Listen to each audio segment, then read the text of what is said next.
ছেলেগুলো আমাকে ঠেলে দিয়েছে, মাটিতে ঠেলে দিয়ে চেপে ধরেছে। আমি যেহেতু আমার একজন বোনকে তুলেছে বলে আমার ওকে ধরতে যাচ্ছে, আমাকে ঠেলে গাড়ি চেপে দিয়েছে। চোলাই মদের ঠেক ভাঙতে গিয়ে চরম উত্তেজনা গঙ্গাসাগরে। ভাঙল পুলিশের গাড়ি, আহত পুলিশ সহ বেশ কয়েকজন। ভরা সন্ধ্যায় চোলাই মদ অভিযান চালাতে গিয়ে আক্রান্ত আবগারি সহ পুলিশ। করা হলো পুলিশের গাড়ি ভাঙচুর। মুহূর্তেই লেগে যায় খণ্ডযুদ্ধ। আক্রান্ত পুলিশ সহ বেশ কয়েকজন। উত্তপ্ত গোটা গ্রাম। ঘটনাটি ঘটেছে দক্ষিণ 24 পরগনার সাগর কোস্টাল থানার অন্তর্গত গঙ্গাসাগরের গঙ্গাসাগর গ্রামে।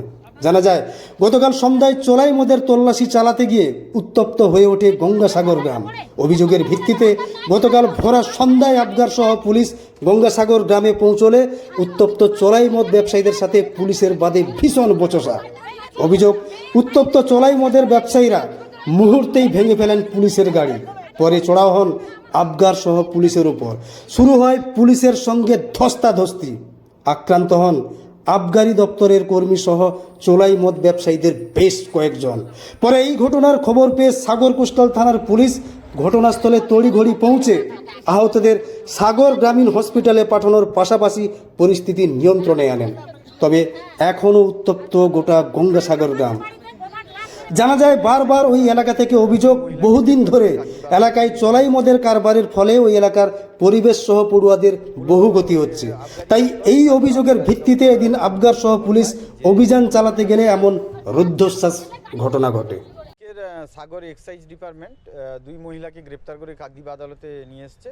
মূলত আবগারি দপ্তর, সাগর আবগারি দপ্তর খবর পায় যে দীর্ঘদিন ধরে গঙ্গাসাগর কোস্টাল থানা এরিয়ার কালীবাজারে চোলাই মদের রমরমা ব্যবসা চলছিল।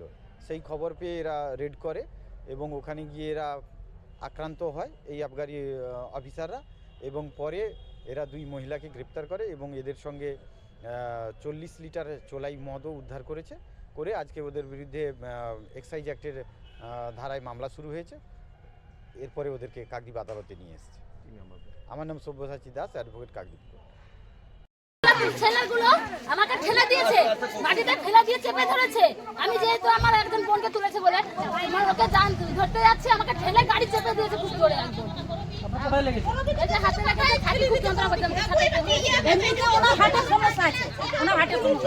আপনি কি কিছু বাধা দিচ্ছিলেন বা কিছু করছিলেন?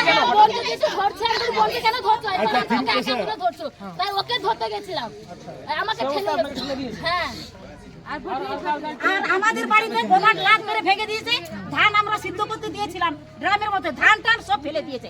আপনারা চলেন একবার, নাহলে একটু দেখে আসুন। এটা কি কোনো নিয়মের মধ্যে পড়ে? কি মাল থাকে?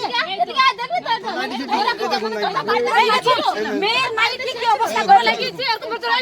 এটা ছেলে যদি বুকে ধরে না, আমার টুক যেন নাই দেখা ভিড়ে। কি হয়েছে কি? না, আপনার নাম কি দিদি? শম্পা মুর্মু।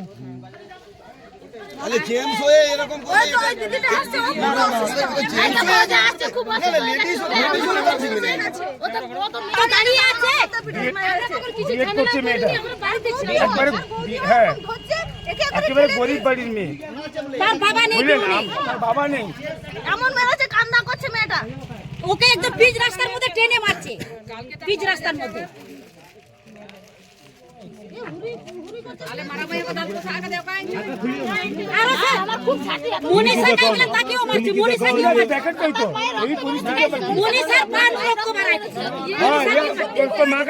আমার মাকে ডাকতে যাইছে, বাবা নেই স্যার। খুব পরিশ্রমে করে মেয়েটাকে পড়াচ্ছে। আপনার বাড়িতে কি গিয়েছিলেন? আপনার মেয়ে ঘটনাস্থলে কি করে এলো? হ্যাঁ, না আমি ওখানে দাঁড়িয়েছিলাম, কিছু না, জাস্ট দাঁড়িয়েছিলাম। আমরা তো মসজিদের কাছে, ওরা কাউকে মানছে না, কাউকে মানছে না। না, একদম কিছু বলি না, আমি জাস্ট দাঁড়িয়ে আছি, আর কিছু বলি না, আমি জাস্ট দাঁড়িয়েছিলাম। হ্যাঁ, আমি রাস্তা থেকে বেরিয়ে দাঁড়িয়ে বলছে, আমি বলছি আমি কিছু বলিনি। আমি বলি না, ও কি কিছু বলবে? না, আমি কিছু বলবে, আমি তো দাঁড়িয়ে আছি। এরকম যাচ্ছে তো, এরকম যাচ্ছে পাচ্ছে মোটামুটি এরকম। রাস্তা দিয়ে হাত দিচ্ছে, আমরা বোমার লাগিয়ে বাড়ির ভিতরে ছিলাম, ওরা কি করেছে? যে মেয়েটাকে নিয়ে গেছে আপাতত ওই মেয়েটাকে ওই ঘরটা একটু দেখে নিয়েছে। ডায়েরিটা নিয়ে আসো, ডায়েরিটা সামনে আসো।